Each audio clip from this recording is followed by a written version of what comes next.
we're breaking down charisma, that whole chart. Yeah. What does lifestyle incorporate? Because if I was to write that chart, I would put charisma 90%.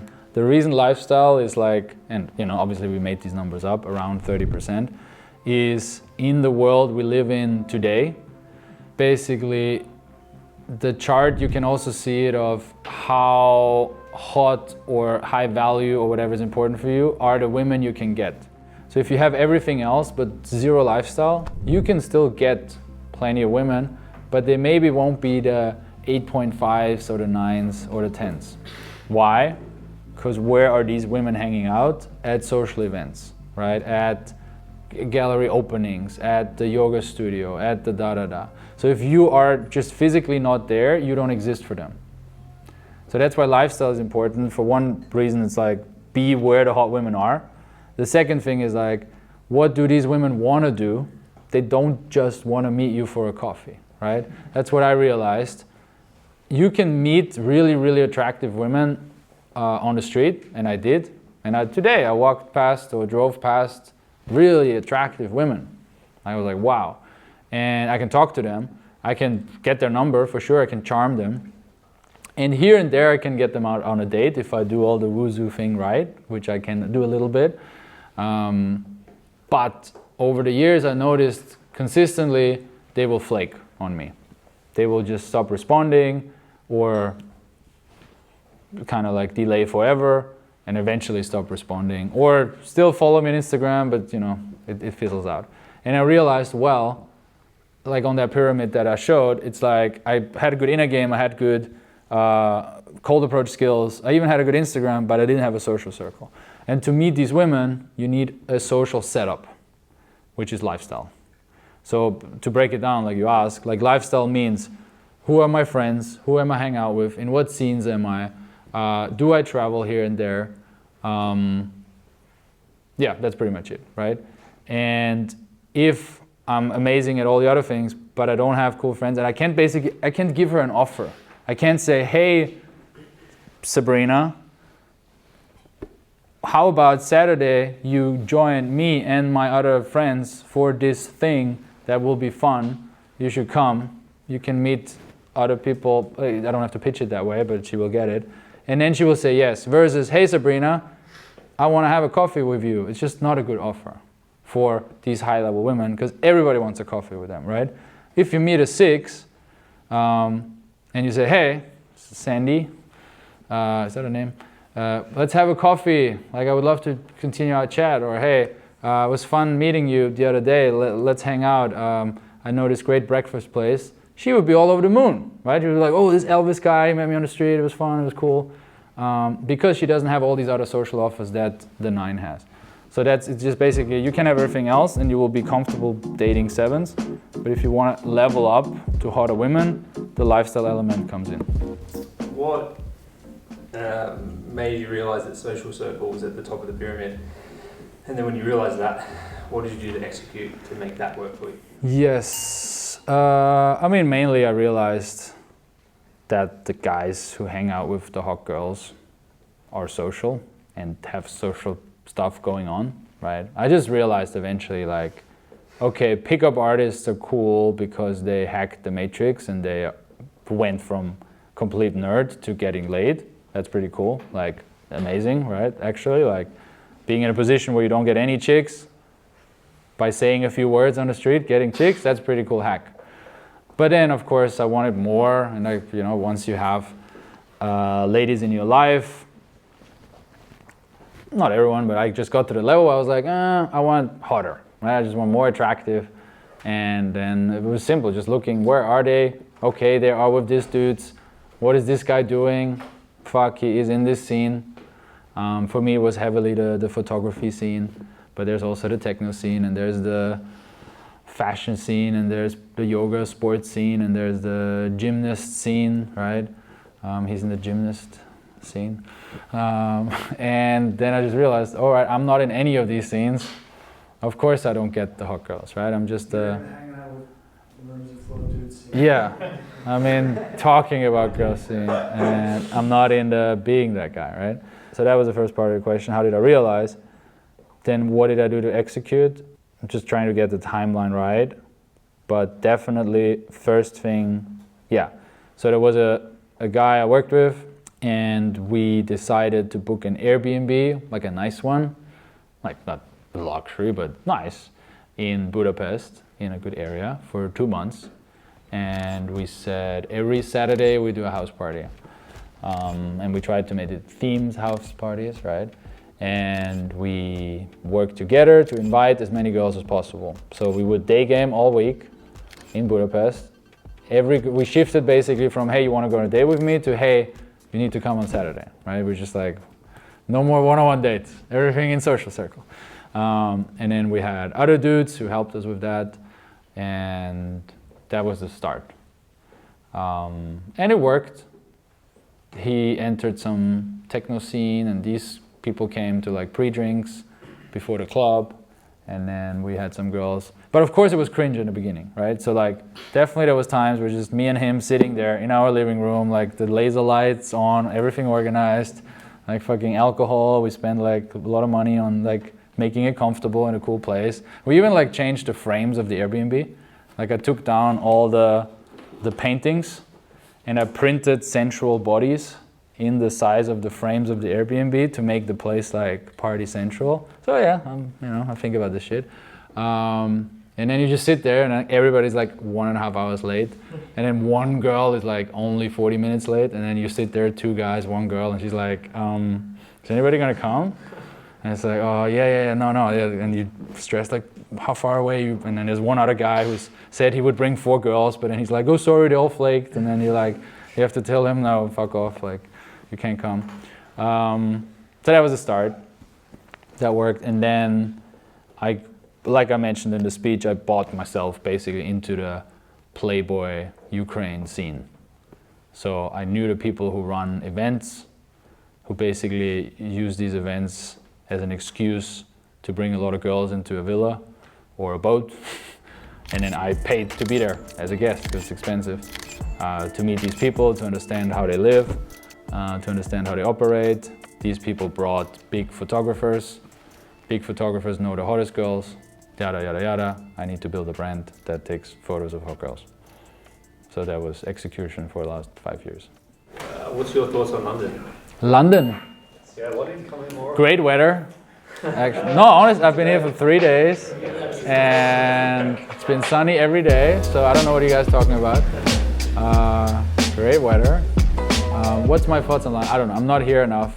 Like, I'm only here a couple of days, but here's my thoughts on, because I've spent a lot of time in Eastern Europe, and occasionally for coaching, I get to spend time in New York, London, these places.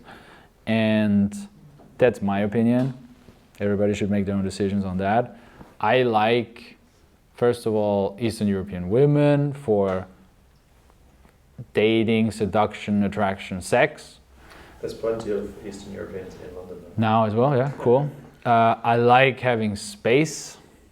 I like saving money. I like not struggling with money all the time and thinking about it as $20 for this. Like, I'm not, I like having a full meal, or like coming in a restaurant and ordering what I want and not thinking, how many hours I have to work just to feed my stomach one time. So at a current level where I'm like still young and I'm still not married, I still don't have children, I can take care of my own health care, and I have the internet to build communities, and I have the hustle to learn new languages. I would rather be in a cheap place that serves me better in all these things, right? Now, do I see myself maybe at 40, married, 2 children, making good money, thinking, well, London would be a nice place to raise a family, and I can afford a nice place, and I can afford living here. Yeah, cool, people are dressed well, people speak English, people are educated, they're sophisticated, they have things going on. A lot of the girls I hang out with in Eastern Europe, I don't want to judge, but the ones that I hang out with in the content thing, they're a bit silly, You're not going to go have a deep conversation with them most of the time. Sure, are there sophisticated, educated Ukrainians and Romanians? Of course, right? but percentage-wise, you can have better conversations here. It's just not that important right now at that time in my life. I would rather ball out, save money, have a big pad, run big parties, you know, have orgies, whatever. Like, yeah. How do you find Sofia? Sofia, I've been there a couple of times, yeah. And I didn't know what to make of it.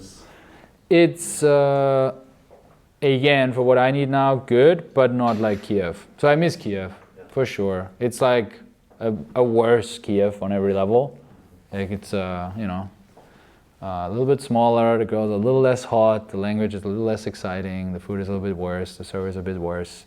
But it's still, you know, I mean, I have a huge penthouse, 4-bedroom apartment with a nice view over the city, with a 80 square meter terrace on top of that, where I have my home gym, and I'm paying $2,000 a month, which I could split with 3 guys, or even 4 guys if I wanted to.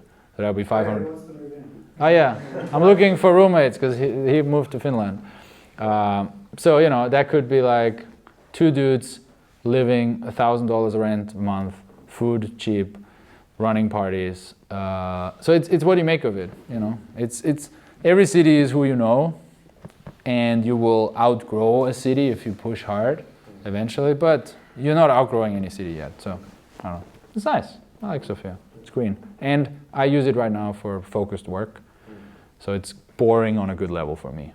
I don't want too much stimulation. I want to work, make videos, coach guys in STP. You know. Sure, now I'm in the stage where I'm thinking about, okay, I want to build a circle of people that I'll hang out with longer, or what's going to be my tribe.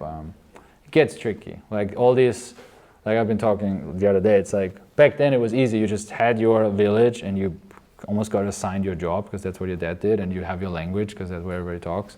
And then you have these 10 options in women and you choose one, and that's what you do for your whole life. And you have one bar and one pub.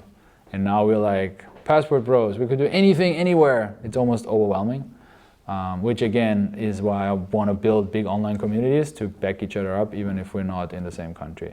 I think it's going to be very important to have a global online brotherhood because we're moving around so much. And it's a lot of instability as well happening in the world, you know. Wars starting, or hyperinflation, or things are not affordable anymore, you know, it can get brutal. And who knows what's next, you know. Currencies devaluing, yada yada. So we have to be able to move, I think. Yeah. So how do you structure your day, if you do at all, when you travel along these different zones? Like, do you stick to like, no matter what, no matter how tired I am, I'm going to work out in the morning, then I'm going to do videos, or, you know, how do you make sure you stay consistent with everything when traveling? Yeah.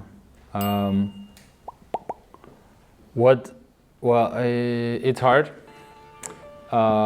My work shifted a lot, so I've been non-stop traveling pretty much for 8 or 9 years. The good thing before was my job was video editing. It just had to get done. So I just had like, well, I need to finish 2 videos a week because that's the release schedule on the YouTube channel. And then the good thing about video editing is, sure, you need to be, you have to be switched on. It's not like you're a factory worker, you have to think, but it's still a little bit like a factory worker. Like content, chop it up, put effect, color grade, music here, da-da-da. So I can be tired and still get the job done. And then I just worked a lot. I mean, when I worked for James, I often had 80, 90-hour weeks. It's very normal. So first of all, work your ass off. I had no social life in that period of time. I was just day game, 1 hour, talk, schedule a date, back to work. So I worked very hard. And that was fine because that type of work I could do on 4 hours of sleep or whatever. Now I'm in a position where I have to make decisions that are good.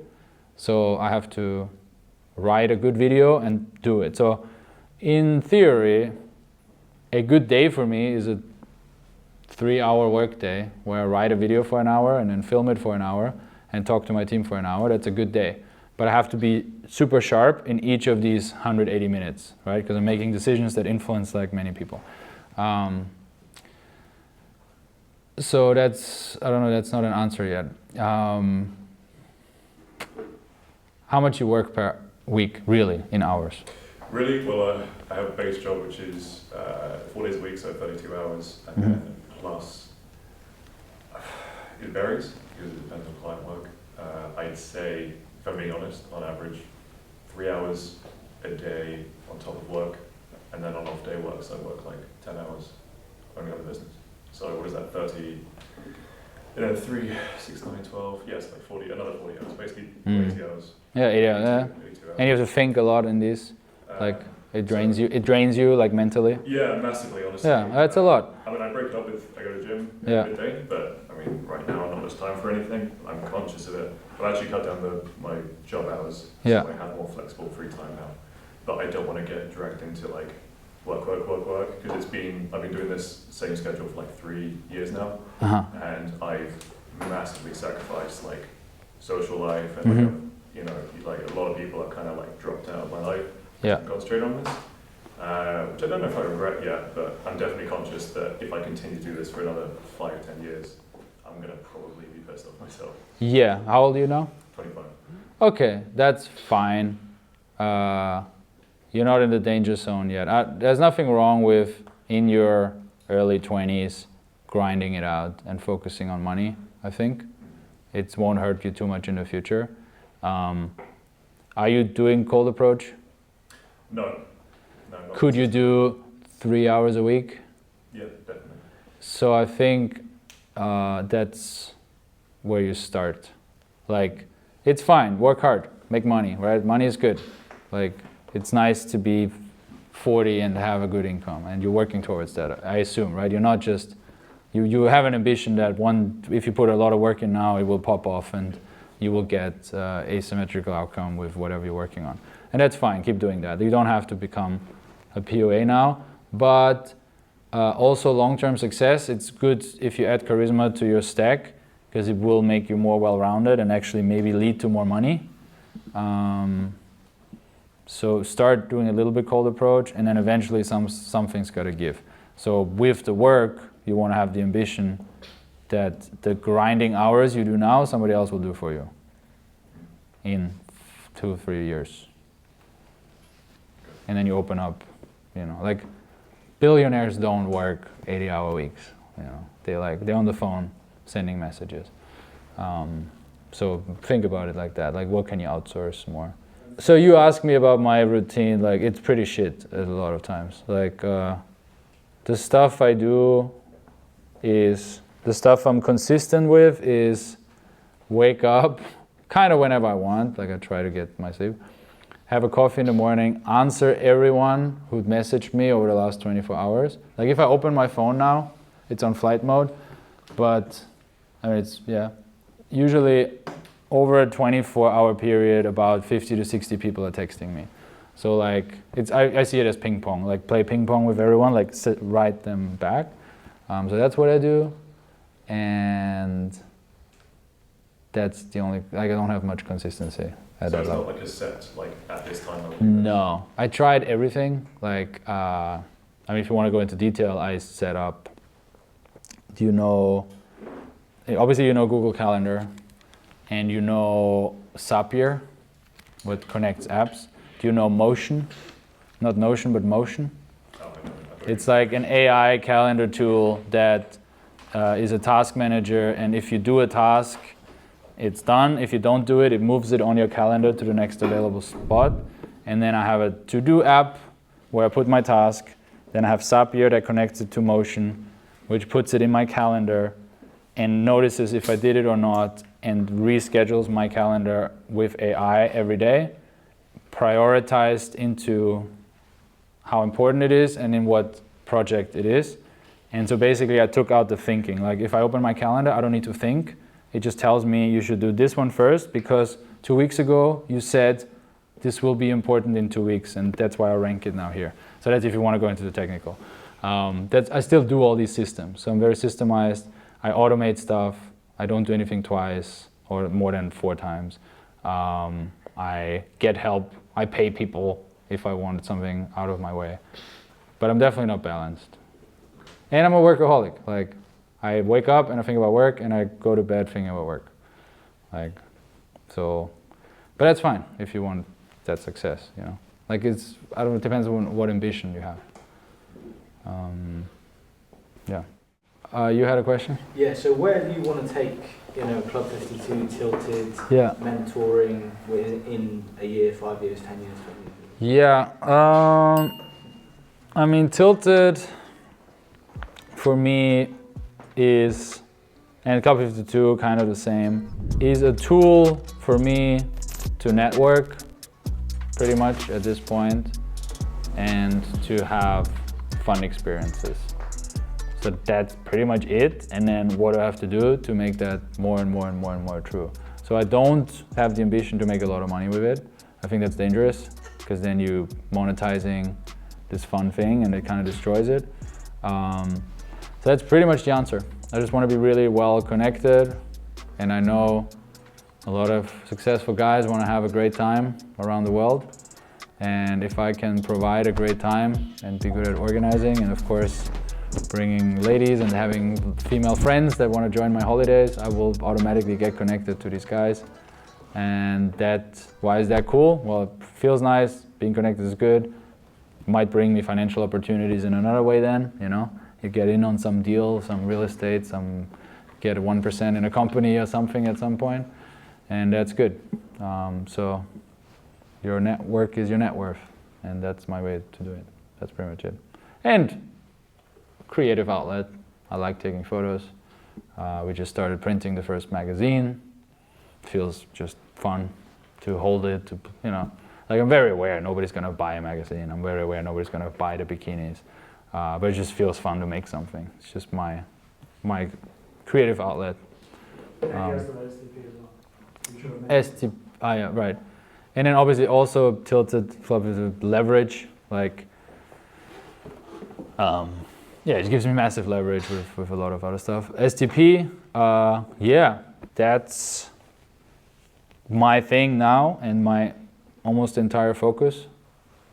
And I just want to focus on one thing. Like, I, for a long time, had like shiny object syndrome, or I still have, but way less now, where I start, first of all, many different jobs, you know, OnlyFans agency, trading, fucking crypto YouTube channel, yada yada, like all the time I start something new. And now for the last year and a bit, I'm very focused on my channel, as you guys, like, who's actually not aware that I have a YouTube channel?